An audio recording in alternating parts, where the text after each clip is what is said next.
Hey guys, happy Friday. Today is Friday, July 10th, 2020, 3:06 p.m. The market is still in session right now. Yesterday I talked about that today is the option expiration date, and usually on this date the market has very low volatility because the market maker wants to make these options worthless, right? So they have low volatility, suppress the IV, the implied volatility component of the option, and they can basically uh, crash the option price. So when it expires worthless, the option seller is going to make a lot of money. So, but today the market really did slightly different, but it's still the same effect, which is grinding up. And you can see the VIX basically just gets destroyed today, which means the implied volatility, the VIX is essentially the implied volatility level of the S&P 500 option, which means the S&P 500 option, all the call options are up today, but all the puts options are basically gone to zero. And today is this market action is still within our expectation. And this move right now that the market just grinding up like this, you see that? Is very different from these kind of moves, or something like this, right? You see these kind of moves. The bars are very wide because the buyers are very aggressive, and they don't want you to be part of the ride. And this particular move throughout the day here is going upwards, what I call a long squeeze. A long squeeze, what I call is actually, sorry, this is more of a short squeeze. What happening is the market maker is slowly squeezing shorts, the shorts are covering. When they're selling a bit, when the shorts cover, they sell a bit. When the shorts cover, they sell a bit, which means we have this kind of wide volatility throughout the 20 minutes and 5 minutes time frame, and this is a typical behavior when this move is fake, and the market makers, they are trying to unloading their long positions with this kind of move throughout the day. Okay, so we have some large funds in this market. Again, this is all institutions behavior, so a lot of institutions are actually dumping today, in my opinion. That's what I see the behavior. I think this is a precursor to a rug pull. I think we're going to close at the high of the day, but we fail. We are basically right at this level right now. I think we're just going to close at high of the day. We are just a couple hours away from the closing of the market, and and I think Monday, this kind of move, I believe on Monday we're going to gap straight down. As soon as the market open, we're going to be gapping down right here, and we're going to go straight down. And I think this is going to be a 7% move at least to this level. I think if the rug pull is going to be here, I'm talking about a correction in the market that's going to be here. If the correction is going to happen, I think it's going to happen on Monday.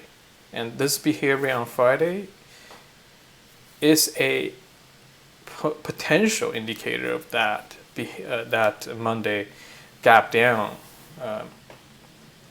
And this has happened, in the past. I don't have to go very far to see these kind of behaviors in the index, where the Friday closed higher and Monday just gaps down. Basically, is a bull trap right here. But I'm still very bullish on the overall market because we have infinite amount of money printing. We have infinite QE. The market will continue to go up. Okay, if you're a long-term holder, this is nothing to be worried about. But in the short term, I think we are due for a minor correction at this point. So if you look at something, let me find something here. Okay, yeah, we found something here. See that? See this one? We have this is May 3rd, 2019. You can see the next trading day is May May 5th, 6th. May 5th is Sunday. This is the futures, so futures open on Sunday. You can see that the next day, basically, the market just gaps down. And this is a Friday. The Friday on the May 3rd has a similar behavior. You can see that the market's grinding upwards. It had a minor correction a couple of days before, market grinding upwards, attracting all the longs, all the bulls, and boom, the next day, basically the gap down, everyone got trapped there. And then this market actually grind down for more than 7%. I think this is more like 7%. Okay, this is 4%. It's about a 5% move. Oh, actually, never mind. It moved down even lower from this point. See that? See that? If, as a long holder, if you have bought here, even as a long-term trade, you will be holding a 7% loss without leverage on the index. But if you have leverage, you're gonna be holding 20% loss just in a couple of days. And this happened within a month. So for a month after this, the index is declined by 7%. And for the entire month, you're going to be losing money if you bought it here. So and that is a Friday when the price was just squeezing upwards. You see that? And this has happened, quite frequently. I can go back and see something else. I can find another example. Okay, I think the data just doesn't go back that much. Anyway, so these kind of potential Friday pump, what I call them, is quite dangerous.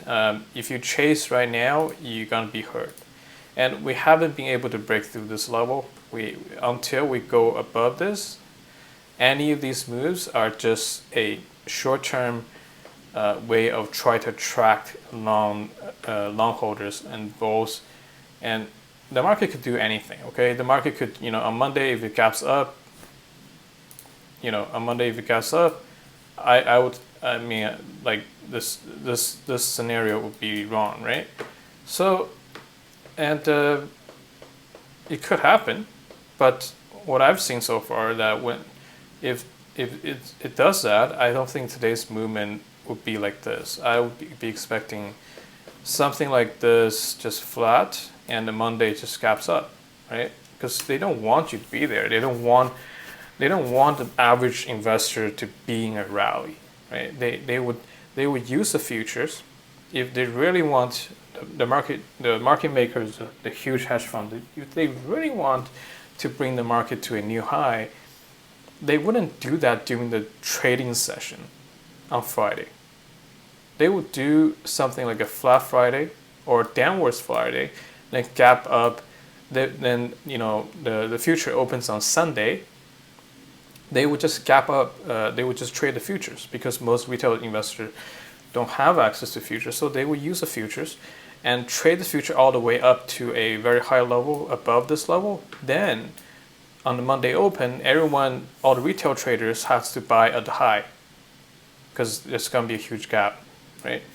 They're forced to take the price at a higher level. So this market setup tells me that this is not a bullish thing if they're pumping on Friday. This is actually very bearish to me. And at the market close, I'm going to enter short positions. I'm going to open a bunch of short positions at the close because I think at the close, the price is going to be the cheapest. We're only maybe half an hour away from the close. And some of my positions are going to be entered before 8 o'clock, before the close of the after-hour trading, because after-hour trading, I think a lot of these assets, a lot of these tickers and all that stuff is going to continue to go up, and the volatility. If you're trading the VIX is going to be crushed after the hour, even more, and that would be even better entry for me. So, I think based on my experience that this is a very bearish, and we have a high chance of gapping down on Monday.